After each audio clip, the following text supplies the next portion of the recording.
Assalamualaikum warahmatullahi wabarakatuh. Alhamdulillah wassalatu wassalamu ala Rasulillah. Innal hamdalillah nahmaduhu wa nasta'inuhu wa nastahdihi wa nastaghfiruh wa natubu ilaihi wa natawakkalu alaihi wa na'udzu billahi min shururi anfusina wa sayyiati a'malina. May yahdihillahu fala mudilla lahu wa may yudlil fala hadiya lahu. Allahumma salli wa sallim wa barik ala Muhammad wa ala ali Muhammad kama sallaita wa sallamta wa barakta ala Ibrahim wa ala ali Ibrahim fil alamin innaka Hamidum Majid. Amma ba'd. Muslim-muslimat yang dirahmati dan dikasihi sekalian, sila buka pada muka surat 163 jilid ke-7 tafsir Ibn Katsir. Masih lagi membincangkan tentang perutusan Nabi Nuh alaihissalam. A'udzubillahi minasyaitonir rajim. Wa laqad arsalna Nuhan ila qaumihi falabitha fihim alf sanatin illa 50 'ama fa akhazahum at-tufan wa hum zalimun fa anjaynahu wa ashabas safinah wa ja'alnaha ayatan lil 'alamin. Sadaqallahul azim. Sungguhnya kami telah mengutus Nuh kepada kaumnya, maka dia tinggal di antara mereka 1000 tahun kurang 50, maka mereka ditimpa banjir besar dan mereka adalah orang-orang yang zalim. Maka kami selamatkan Nuh dan penumpang-penumpang kapal itu, dan kami jadikan peristiwa itu pelajaran bagi semua umat manusia. Dalam bahasa Arab, kalau kita lihat penggunaan perkataan di sini dipanggil sebagai satu bab istisna. Falabitha fihim alf sanatin illa 50 'ama. Ini satu bentuk dipanggil tafannun, tanwi', iaitu peragaman dalam ungkapan. Jadi Allah tidak menyatakan falabitha fihim alf sanatin illa 50 sanatan. Maka diulang perkataan aman dengan sana, selepas sana. Tujuannya apa? Tujuannya supaya mengelak pengulangan yang bertentangan dengan aspek balaghah. Kalau kita berkhutbah sebagai contohnya, menggunakan perkataan yang sama je, orang pun jadi jemu. Kita kena ada kepelbagaian lah. Ini satu bab yang dipanggil dalam bab balaghah. Kalam yang baligh, kalam yang dipenuhi dengan aspek balaghah itu, ia ada tujuan-tujuan tersirat tertentu, maka pemilihan perkataan itu pun ada peranannya. Seperti yang telah kita lihat dalam kitab kita tafsir, contohnya dalam Hasyiatus Sawi, bahawa orang Arab mengatakan merujuk perkataan am ini adalah zaman hasan. Al-Arab tu'abir anil khasb bil-am. Orang Arab memanggil tahun kesuburan itu dengan nama am. Wa anil jadbi ataupun jadabi bis sana. Jadi kalau merujuk pada tahun yang penuh dengan cabaran, penuh dengan perkara-perkara yang berlaku, tekanan kehidupan, harga barang meningkat dan sebagainya, maka dipanggil sebagai sana. Jadi kesesuaian disebut di sini falabitha fihim alf sanatin illa 50 'ama. Perjuangan ini sama 950 tahun semuanya kepahitan, cabaran, kesusahan, kesulitan, apa lagi kita nak sebut. Maka tiba-tiba bila mereka beriman dan yang degil itu telah dihapuskan, ditenggelamkan dalam banjir yang kita nyatakan dalam kuliah yang lalu, maka yang hidup sebab itu dikurniakan Allah dengan berbagai bentuk perihatan, kelapangan, keseronokan, kecukupan, kekayaan, kemewahan. Pernah dahulu kita bincangkan dalam tadabbur surah Al-A'raf, walau anna ahlul qura amanu wattaqau lafatahna alaihim barakatin minas sama'i wal ard. Kalau penghuni satu tempat kampung itu beriman, bertakwa kepada Allah, maka pasti kami akan bukakan untuk mereka pintu-pintu keberkatan dari langit dan bumi. Di sini sama ada dia bentuk peragaman ataupun pemilihan perkataan yang tepat untuk takbir, menggambarkan satu suasana yang dikehendaki oleh Allah, iaitu suasana keamanannya, keseronokannya, kerana berkat ketaatan kepada Allah itu, maka diberikan kepada mereka segala nikmat yang tidak diberikan zaman kemaksiatan berleluasa. Jadi dalam kitab-kitab tafsir lagi, kalau kita perhatikan perkataan yang digunakan ini, fa akhazahum tufan. Tufan ni dalam bahasa Arab kalau kita perhatikan seperti disebut dalam tafsir Al-Khazin. Ini juga satu tafsir yang menarik. Tafa bihim isyara ila ma qalahu Razi fi anna ma'na tufan kullu ma tafa ay ahata bil insan bi kathratihi ma'an kana aw ghairah kadh-dhulmah. Dalam bahasa Arab ni indahnya bahasa Arab. Kalau kita tawaf, apa makna tawaf? Kita mengelilingi Kaabah itu dengan tujuan ibadah, dengan niat untuk umrah ataupun haji. Jadi makna tawaf ini satu benda yang mengelilingi, meliputi. Jadi bila digunakan perkataan tufan merujuk kepada air ini, di kathratihi, merujuk kepada banyaknya sampai dia mengelilingi, meliputi manusia. Tak ada tempat lain untuk mereka sebut dalam kitab-kitab tafsir. Ahata bihim wartafa fawqa ala jabal, bahawa bah besar yang Allah utuskan kepada kaum neraka ni, sebab Allah mewahyukan kepada Nabi Nuh membuat kapal, tingginya saja 40 hasta. Wallahu alam. Ini kiraan zaman dahulu yang kita tidak faham. Barangkali ada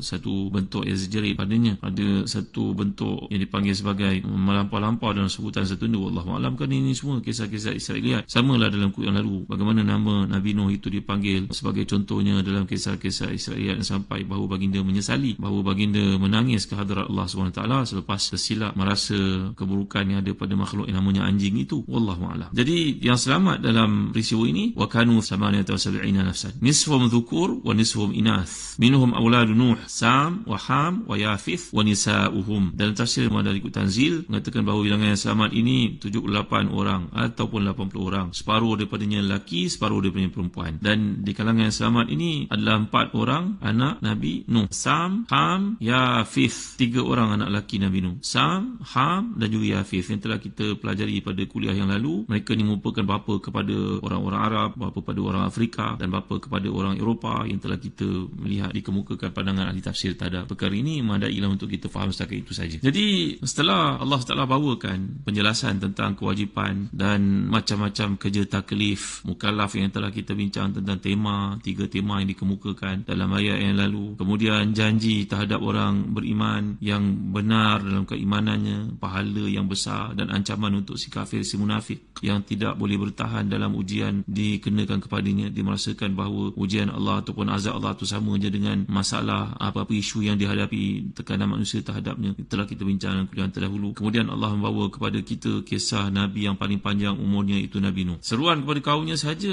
untuk mengesahkan Allah selama 950 tahun. Tidak ada yang beriman kepada baginda melainkan ni 78 atau 80 orang sahaja. Kemudian nanti kita akan lihat Allah melanjutkan lagi sebutan tentang Nabi-Nabi yang lain. Nabi Ibrahim, Nabi Lut, Nabi Hud, Nabi Shu'aib, Nabi Saleh, untuk menjelaskan hukuman Allah kepada orang-orang mukallaf yang disebutkan sebelum ini, bahawa mendustakan para rasul akan menyebabkan akhir hidup mereka mengalami azab, seksa, tekanan, ujian daripada Allah SWT. Ini juga merupakan hiburan kepada Rasulullah seperti yang telah kita nyatakan, dan juga untuk tathbit al-fuad, untuk meneguhkan hatinya terhadap tekanan yang berlaku daripada orang kafir kepada baginda dan juga para sahabat. Ini satu pelajaran bagi orang yang dapat mengambil pengajaran, penegasan terhadap permulaan surah bahawa ujian dalam kehidupan adalah sunnah yang tak dapat dielakkan. Jadi bila kita lihat dalam apa yang dikemukakan di sini, setelah masa yang begitu lama penyampaian dakwah oleh Nabi Nuh tak beri apa-apa kebaikan kepada umatnya, Allah menenggelamkan mereka dengan tufan. Mereka merupakan orang yang menzalimi diri mereka sendiri kerana kekufuran. Maka kamu, wahai Muhammad SAW, jangan kamu rasa resah terhadap orang yang kufur padamu, jangan kamu rasa sedih. Semua perkara itu dalam ketetapan Allah. Jadi Nabi Nuh ni tinggal kira-kira 1000 tahun untuk berdakwah kepada kaumnya. Tidak ada yang beriman kecuali sedikit, tapi baginda tak bersabar, tidak bosan. Maka kamu sepatutnya, semestinya kena lebih bersabar. Orang-orang kafir banyak yang merasakan bahawa seksa tak kena lagi pada mereka, maka mereka merasakan mereka berada di pihak yang selamat, pihak yang benar. Jangan kamu tertipu dengan keadaan mereka. Fa anjaynahu ashabas safinah wa ja'alnaha ayatan lil alamin. Kami selamatkan Nabi Nuh dan orang beriman bersama dengannya yang menaiki kapal itu, dan Allah telah memberi wahyu kepadanya bagaimana cara membuatnya. Kemudian kapal itu berada dalam lautan air banjir yang besar itu, sampailah Allah memberikan ketapan kepadanya untuk dia berlabuh di atas gunung Judi. Semua orang kafir tenggelam kerana tufan itu. Jadi Tuhanmu menjadikan kapal Nabi Nuh sebagai peringatan terhadap nikmat Allah kepada makhluknya, bagaimana dia menyelamatkan datuk nenek moyang mereka dari tufan itu, sebagai satu pengajaran, nasihat yang patut diambil oleh puak kafirin ini, bahawa datuk nenek moyang mereka dulu diselamatkan oleh Allah kerana mereka beriman kepada Nabi Nuh AS. Jadi ini adalah satu paparan singkat kisah tentang Nabi Nuh dan kaumnya. Nanti kita akan lihat dalam surah-surah yang lain, kerana Nabi Nuh ni merupakan Nabi antara yang paling banyak sebutannya dalam Quran seperti yang telah kita huraikan kuliah terdahulu. Nabi yang ketiga banyak sebutan nama baginda dalam Al-Quran. Begitu banyak ayat yang memperincikan, menjelaskan detail. 2 ayat ini walaupun singkat, tapi dia memberi satu nasihat yang mendalam. Dia menjadi hiburan kepada Nabi kita SAW. Jangan berputus asa ketika mereka berpaling dari dakwahmu. Allah mengkhabarkan kepada para Nabi sebelum kamu, mereka telah diuji dengan orang-orang kafir di kalangan kaum mereka sendiri. Nabi Nuh disebut secara khusus kerana baginda merupakan rasul pertama yang diutuskan ke bumi. Setelah bumi ini penuh dengan kekufuran, sedangkan sebelum itu, seperti yang kita bincangkan, 1000 tahun jarak antara baginda dengan datuk kepada umat manusia keseluruhannya, Nabi Adam itu, semuanya beriman. Tiba-tiba datang kesesatan, mereka mengambil orang-orang salih itu dijadikan patung dengan tujuan untuk mengingati, tapi akhirnya disembah. Para ulama berbeza pendapatlah tentang umur Nabi Nuh ni. Seperti dapat kita lihat kata Hasan Basri, ketika malaikat maut datang kepada Nabi Nuh, memang setiap Nabi yang diutuskan, bila hampir kematiannya, maka Allah akan mengutuskan malaikat Israel ini untuk mengambil nyawanya, untuk bercakap dengannya, beritahu padanya umur yang telah berada di penghujung. Maka bila malaikat maut datang bertemu dengan Nuh AS,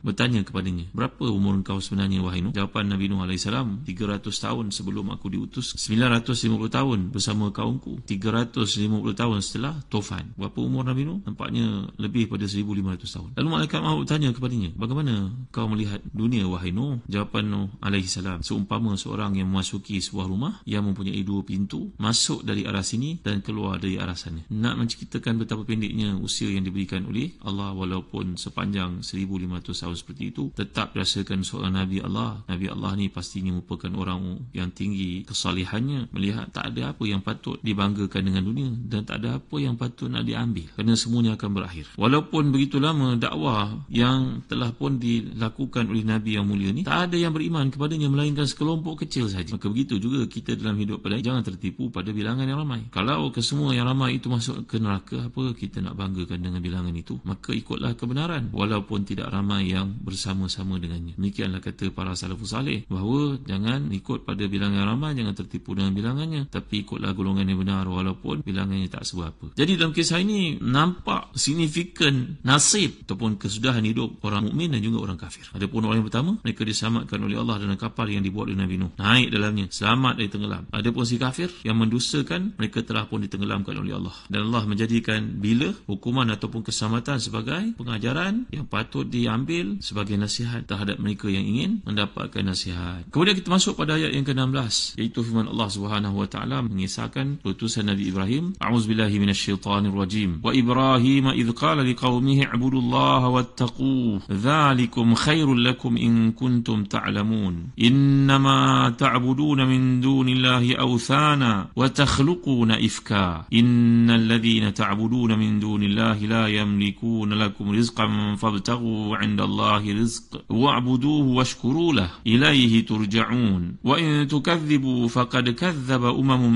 min qablikum wama 'alar rasuli illa al balaghul mubin. Sadaqallahul azim. Dan ingatlah Ibrahim ketika dia berkata kepada kaumnya, beribadahlah kamu kepada Allah dan bertakwalah kepadanya. Dan demikian itu lebih baik bagimu jika kamu mengetahui sungguhnya apa yang kamu sembah selain Allah itu adalah berhala dan kamu membuat dusta. Sungguhnya yang kamu sembah selain Allah itu tidak mampu memberikan rezeki kepadamu, maka mintalah rezeki dari sisi Allah dan beribadahlah kamu kepadanya dan bersyukurlah kepadanya. Hanya kepadanya kamu akan dikembalikan. Dan jika kamu orang kafir mendustakan, maka umat sebelummu juga telah mendustakan, dan kewajipan Rasul itu tidak lain hanyalah menyampaikan agama Allah dengan seterang-terangnya. Jadi Allah mengkhabarkan tentang hamba, tentang Rasul dan Khalilnya Ibrahim AS, imam kepada para hunafa, golongan yang hanif, bahawa baginda menyeru kaumnya untuk beribadah kepada Allah SWT yang Maha Esa, tidak sekutu baginya, ikhlas kepadanya dalam takwa dan mencari rezeki, tiada sekutu baginya, mengesakan Allah SWT dengan penuh rasa syukur. Jadi Ibrahim AS berkata kepada kaumnya, u'budullaha wattaqu, beribadahlah kamu kepada Allah dan takwa kepadanya. Itu maksud dia kalau kita perhatikan, peribadatan yang disertai dengan rasa takut, rasa rindu, rasa cinta, dan mestilah asasnya ilmu. Zalikum khairul lakum in kuntum ta'lamun. Demikian itu lebih baik bagi kamu jika kamu mengetahui. Iaitu jika kamu melakukan perkara itu, kamu akan mendapat kebaikan dunia dan juga akhirat, serta terhindar daripada keburukan di dunia dan juga di akhirat. Kemudian Allah mengkhabarkan bahawa berhala-berhala yang kamu sembah itu tidak akan memberikan sebarang kebaikan dan tidak boleh memberi sebarang keburukan buat kamu. Tak ada manfaat, tak ada mudarat. Kamu hanya mengada-ngadakan nama baginya, lalu kamu